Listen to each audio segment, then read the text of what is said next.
AI has been playing a significant role in environmental monitoring and management. It has the potential to revolutionize how we gather, analyze, and interpret environmental data.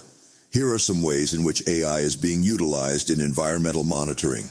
Remote sensing and image analysis. AI algorithms can analyze satellite images and aerial photographs to monitor various environmental parameters.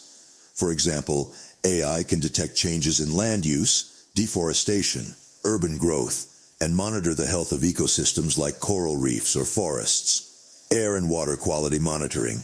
AI-powered sensors can continuously monitor air and water quality in real time. These sensors use machine learning algorithms to analyze data on pollutants, temperature, humidity, and other factors. AI can help identify pollution sources, predict pollution levels, and issue early warnings. If you like this video, don't forget to subscribe. Thanks for watching.